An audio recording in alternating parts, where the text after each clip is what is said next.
welcome to this edition of Lancaster Perspective. I'm Mike Miller. My special guest today, Steve Rauch. How you doing, buddy? I'm well, thank you. Thanks for the opportunity to be here. Now, have you gone to spring training yet? Or I have not, but I would love to do that because the sun is shining in those areas, like Arizona and Florida, and the temperatures are a lot better. Much better, yeah. Yes. Now, are you a baseball fan? I am. I was a Reds fan in 1975-76 when they won back-to-back World Series, the Big Red Machine, all that stuff. And actually, I think I began to have a love for broadcasting because my dad gave me a little transistor radio, and I spent many a night laying in the front yard or sitting on the porch listening to Marty and Joe on the radio. That's amazing. I'm hoping to go down in April when Marty Brenneman is inducted into the Reds Hall of Fame. So I'm hoping to get down there for that. Fantastic. Well, there's just a lot going on.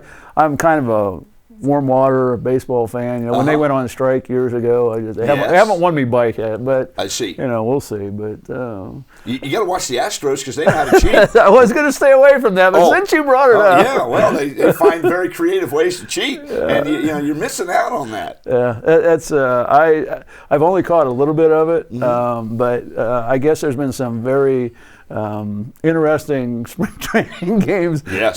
You were talking about garbage can lids. Yes. Some other things. Yeah, it's crazy stuff. And I think they're going to have to work a lot harder to cheat now. That's what I think.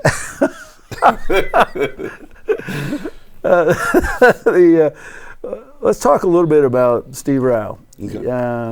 You were at Pleasant Chapel for 21 years. Yes. Now you're at the X-Church, and we'll get into that a little bit. But what led you to the ministry? Yeah, my father was a pastor. When I was 6 years old, he founded Pleasant Chapel Church of God, July the 9th, 1972. I was 6 years old, and so I kind of literally cut my teeth on the back of a pew. He continued to lead. He was actually the only pastor there for 32 years. When I was in high school, my dad started a Christian school that I affectionately refer to as the original Fairfield Christian Academy. I graduated from there in 1984. And during that process, I was obviously around church and those kinds of things. And so I had an opportunity to listen to the call of God. And when I was 21 years old, I answered the call to go into ministry. I didn't know what that would look like. Took several years for those things to develop.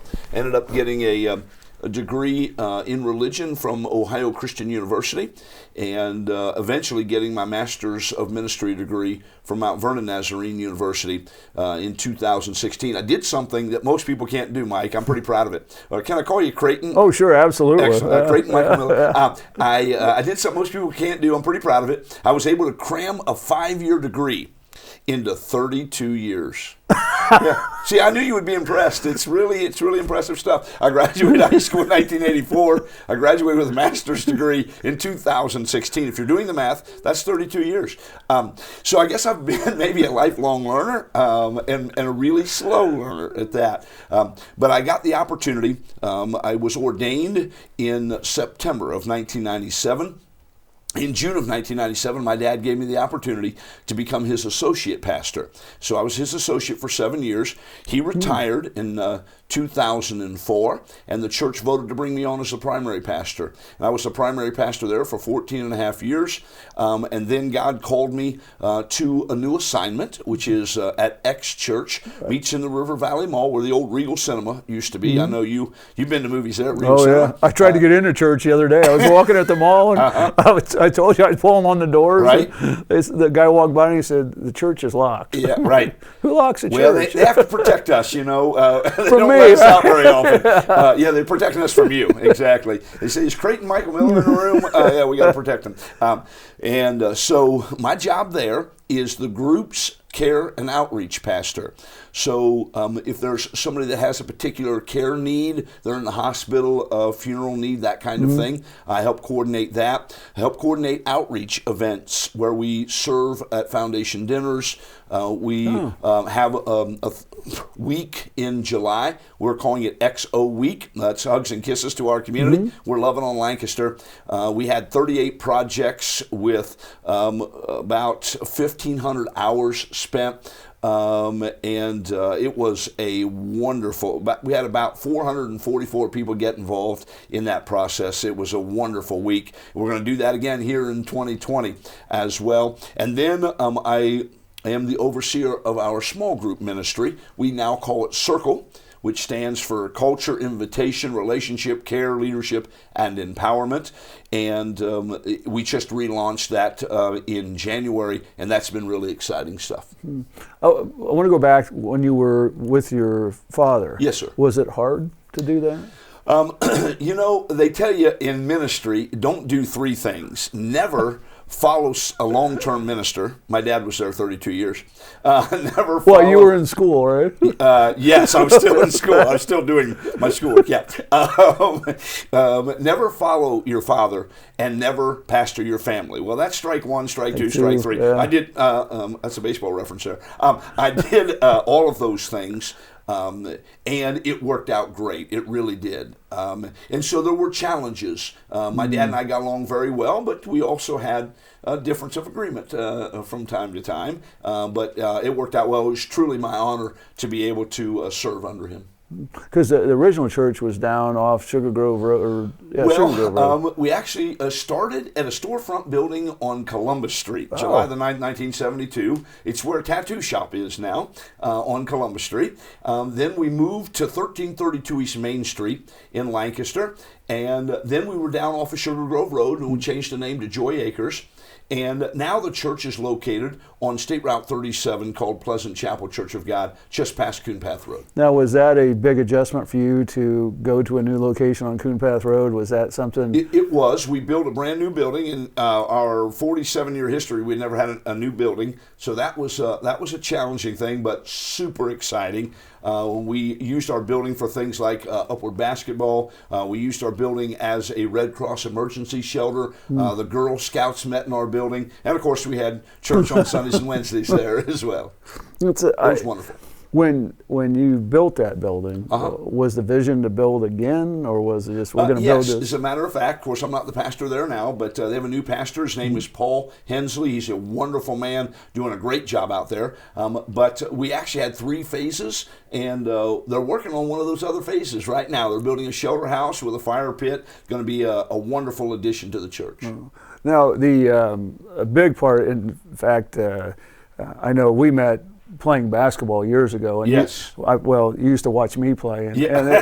That's not the way I remember. I remember I said some were born to pass and some were born to shoot. So pass me the ball. Exactly. Yeah. And boy, yes. If I like to shoot. If I didn't, I heard about it. Yeah, yes, you did. You're hearing about it now. But a big part of the community has been the radio station and sports. Yeah. Just talk a little bit about the history of that. And my dad was the administrator of the original Fairfield Christian Academy. He went down to a meeting in Denton, Texas. While there, they said, hey, you could have your own local radio station. And my dad was always innovative, and he's like, sounds like a good idea. Sold the idea to the church. His brother, my Uncle Jim Rauch, was the first station manager, and we went on the air in the summer of 1988. We went on the air as an affiliate of the Bible Broadcasting Network, which is now based out of Charlotte, North Carolina. My dad's original vision was to have a local radio station. We ended up being more of a network station with a little bit of local programming. So my cousin, J.T. Burcham, came to me one day, actually it was in 2002, and said, hey, I think we can get this radio station back to its original goal. And so on August the 19th of 2002, refreshing 90.9, we were actually called Peaceful 90.9 at that point, became locally controlled. It's always been locally owned and locally operated, but not always locally controlled. And so from August the 19th, 2002, we became completely locally controlled. And we began having local programs, much like this program right here, only on radio. And we did that for 17 years. It was a whole lot of fun. And then we added our first sports director was a guy named Dwayne Hurst. And Dwayne started a process whereby we could cover high school sports. And at the end of that tenure, we had we were covering over 100 sporting events a year. Wow. Football and volleyball in the fall, boys and girls basketball in the winter, baseball, softball in the spring. We covered a track meet, a soccer match, Special Olympics, all kinds of things like that. And it was a great opportunity. Was it something that you thought was going to come down the road, the sporting program, or we was like, no, let's see what happens. Let's shoot in the dark and see what happens. Yeah, I'm actually wearing a hoodie from X Church called Exceed, and it comes from the Bible where it said God will give us exceedingly abundantly more than we can ask or think. And that's what happened with Refreshing 90.9 FM. I did not anticipate we'd be able to cover that many sports for that length of time. It was an absolute blessing. There are 12 high schools in Fairfield County. We cover them all at least once in all of the major sports, and definitely exceeded our expectations. Any memories stick out in your mind that, I mean, you just a couple. I know you've got a lot of time, but I've been blessed to do about 300 or 400 of the ball games, and I remember Alyssa Evans just a couple of years ago scored 35 points in a ball game and helped her team win the district championship. When I talked to the coach beforehand, I said, "Who's your sixth player?" He said, "6? I don't have 5. What are you talking about, 6?" And they're better than us at every position. And then he went out and won the game. That's the kind of stuff that excites me. I remember Lexi Matheny for Lancaster High School playing softball. She didn't have her best game. She actually had a couple of errors. She struck out twice. It was the bottom of the 7th inning. They only played 7 innings. She had an 0-2 count on her. The score was tied, and she lined a home run to the opposite field in left field and won the ball game. Wow. That's just super cool stuff. I was there when Taryn Alvello pitched in the state championship game, 14 innings, had 27 strikeouts. It's a record that may never be broken, and she gave up 1 hit and lost 1-0. Oh my golly! Yeah, so that's the kind of stuff that you remember, that you celebrate. You're there. I was there for 2 Special Olympics state championships, which was super exciting to be there for these athletes with disabilities, to be able to see their excitement and to celebrate that. So those are just a few memories that I have. Do athletes keep in touch with you, or ADs, or I know coaches we keep in touch with all the time, but yes, people we haven't seen for a while? They do. I will see them out and about on occasion, and they'll say, "Hey, I remember when you covered our games." And then if they give me a little bit of background, sometimes I can remember that game. I just love it because they get to relive it. And I'll tell you, a lot of times people download copies of that when we were with Refreshing 90.9 FM, and they would play it over and over. I got to tell you one quick story about a guy named Wendell Miller. I don't think he's related to Creighton Michael Miller. Yeah, I know Wendell. Yeah, he passed away sadly. Yep. I went to the funeral, and I went up to offer my condolences to the family. And I said, Steve Rauch with 90.9 FM. They go, "Oh yeah, we know your voice." I said, "Oh, what do you mean?" They said, "Well, remember when Bloom Carroll won the state championship?" "Oh yes, I was there. I covered the game." They said, "Oh yeah, we know.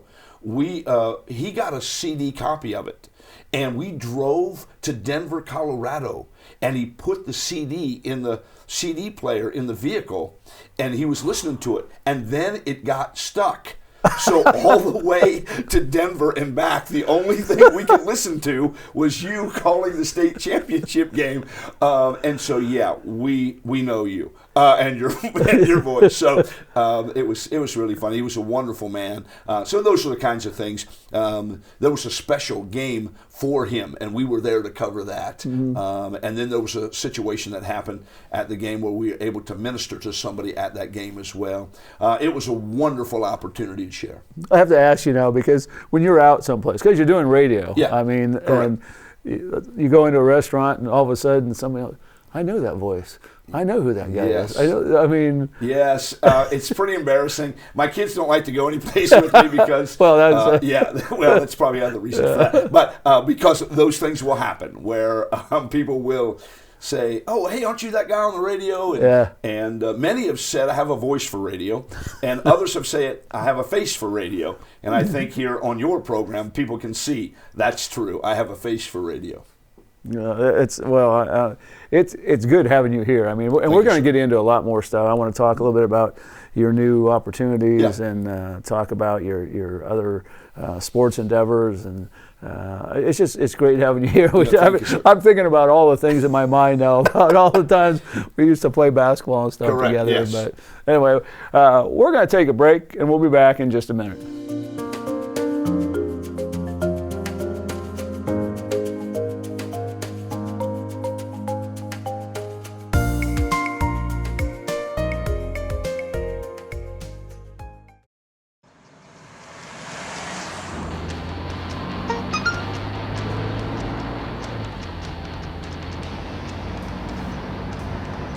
The average text takes your eyes off the road for nearly 5 seconds.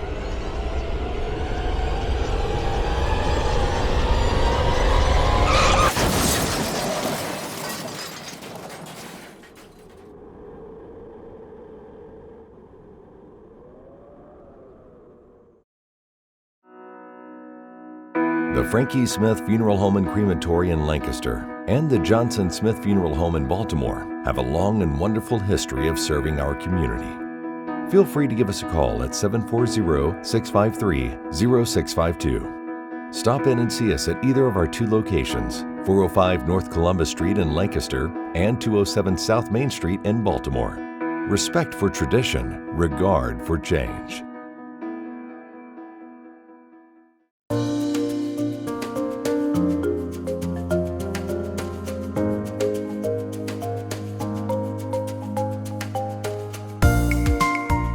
Welcome back to this edition of Lancaster Perspective. My special guest today is Steve Rauch.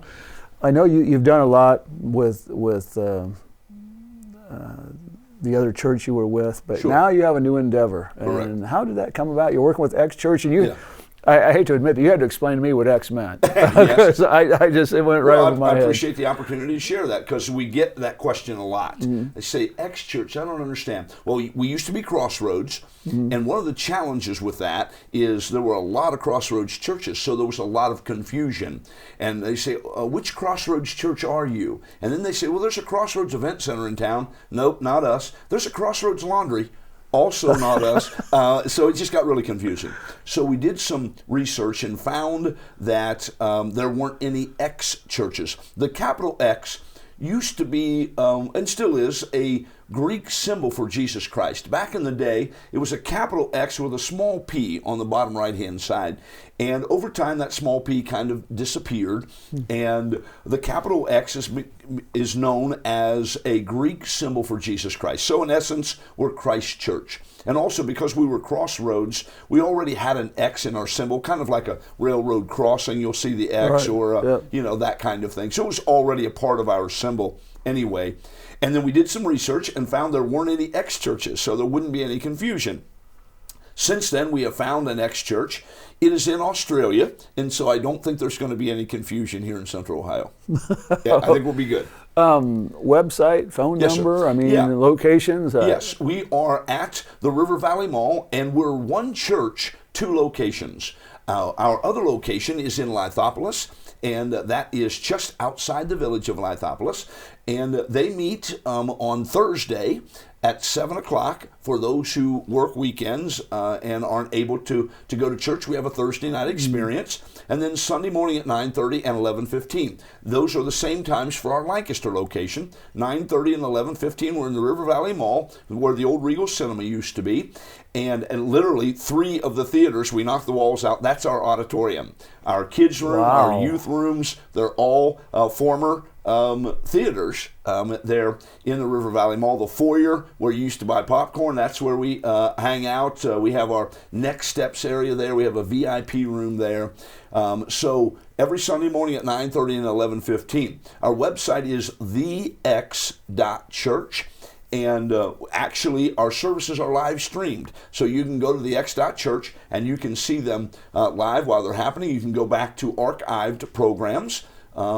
In February, our lead pastor is Tim Moore, and he preached a series called Love Is. And so you can go back and look at those and enjoy those as well. One other interesting thing is we have live worship at both locations. So there's a live band in Lithopolis, and there's a live band in Lancaster. Also, people say, now wait a minute, in Lancaster, is he on a screen? Yeah, he is. But we have a campus pastor at both locations. Our campus pastor is Pastor Russell Moore, not related to our lead pastor, Tim Moore. And then in Lithopolis, the campus pastor is Zach Brown. And I had people say to me, well, I don't know if I could go to a church where the pastor's on the screen. And I'll tell them two things. First of all, you forget about it in about 10 minutes. Yeah. Oh, yeah. It's just not a thing. It's not distracting at all. Didn't this used to be at the YMCA too? Yes, it did. Okay, that's where I saw it. I was working at the Y on Sunday morning. Started at the Robert K. Fox Family Y. That's right. The second thing I'll tell people is if you go to a concert, they've already done studies. If the singer or the musicians are in front of you and they're also on the screen, your default is to go to the screen. Sure. Yeah, to watch the screen. And so because of those things, it's not a problem at all. And we run about 400 people at our campus. They run about 700 people at the Lithopolis campus. So there's about 11 to 1,200 people that call X Church their home. Now, do you keep track also of the live streaming? I mean, if somebody watches it in Columbus? Yes. Okay. We've literally had people around the world. Wow, that's got to be neat. It is. It's cool stuff to be able to minister to people, and we live in a digital age, right? And so many people are they go to your website first often before they even go to your church building, and so this is a real opportunity for us to communicate. Pastor Tim Moore is tremendous communicator. He's a phenomenal leader. We're blessed that he is the lead pastor at X Church. Yeah. So what led you there? I mean... Yeah, I had a stirring in my heart in 2014 that maybe the time for the next assignment for me had come. And I actually updated my resume. I got a job offer in Illinois, and I didn't feel like that's what God wanted me to do. So I declined it. And then in 2016, somebody called me and said, hey, we'd like you to come be our pastor. And I'm like, I thought I already had a job. You know something I don't? Exactly. It was completely out of the blue. And I said, well, I'll pray about it. I talked to their board, and I didn't feel led to do that. I got a letter in the mail in 2018 that said, hey, we'd like you to consider being our pastor in Louisville, Kentucky. And I'm like, I called them. I said, why did you send me this letter? I didn't apply for this job. And they said, well, we asked God to tell us who we should send letters to. And we sent it to several people, and you were one of them. And I met with their people, talked about it, prayed about it, and I didn't feel led to do that. Then in 2018, my son-in-law, who's the youth director there, said, Steve, there's an opening at X Church. I think you ought to apply. Okay, now that's the third time that I've been offered a position or an opportunity without asking for it. So I'm a slow learner. You learned that in the first segment. And so I'm like, okay, well, maybe this is God's way of saying, Steve, it's time for you to move.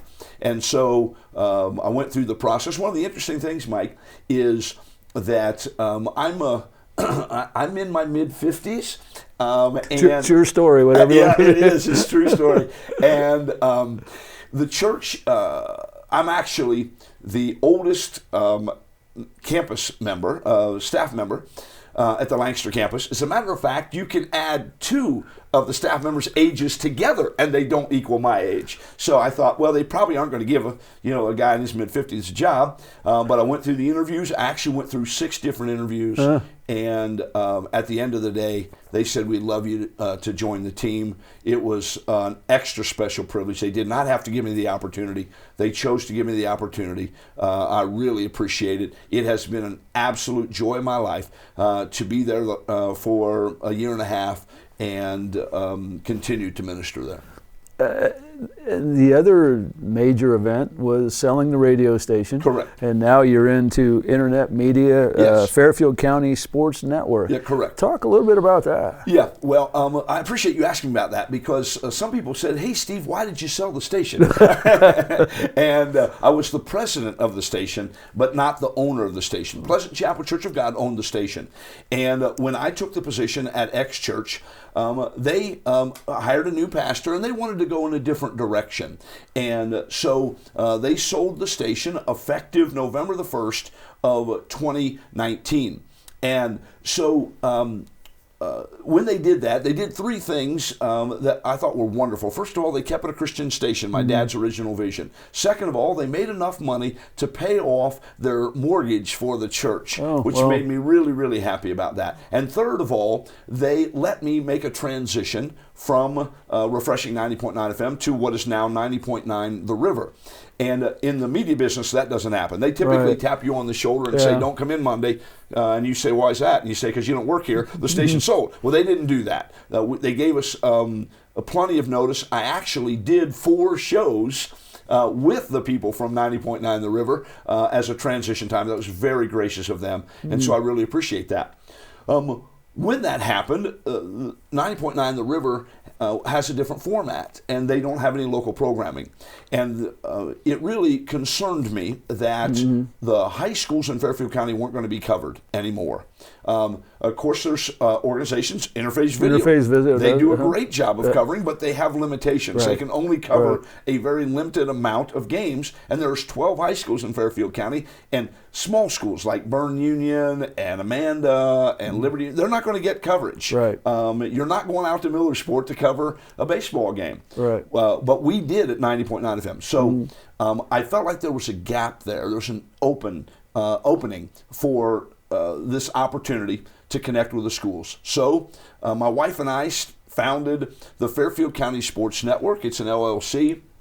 And we started in November. We actually covered 5 football games. And now this is a brand new upstart, okay? Wow. The very first one we did, we had 171 people log in, unique logins. The second game, we had 274 people log in. The third game we did had 724 people log in. So it was just crazy how it went. And we also do many of our games on Facebook Live. So Fairfield County Sports Network Facebook page, we do them Facebook Live.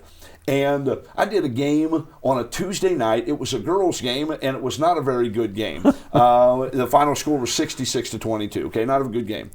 On the way home, my son was with me, and I said, Samuel, could you check to see how many views we got on tonight's game? And he said 971. I said, no, son, I mean just this game. He said, it was just this game, Dad. 971 views. It got to about 1,300 views.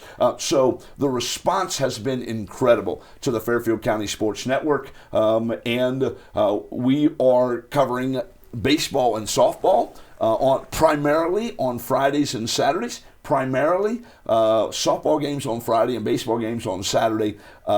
We had a 20-game basketball season plus playoffs, so we ended up with about 25 or 30 basketball games. We have 20 games on our baseball and softball schedule, and then we'll go into the tournament time with that as well. So how do you, we've got just a couple minutes left.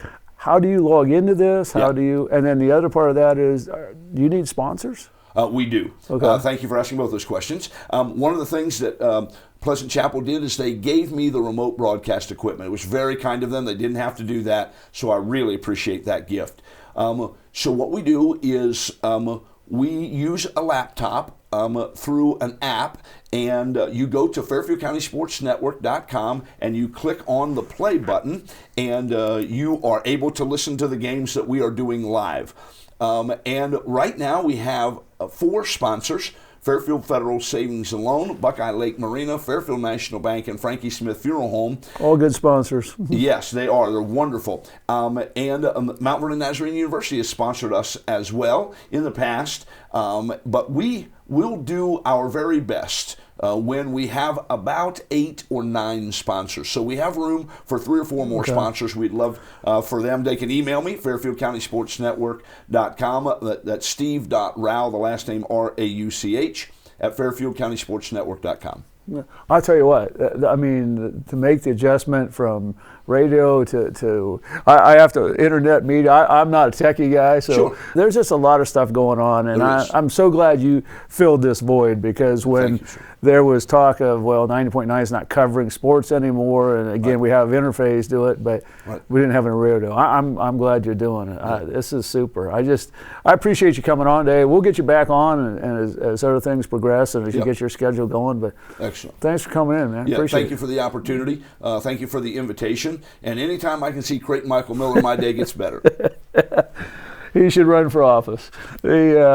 Once again, we thank you for tuning in today. And remember, until we meet again, let's make a difference.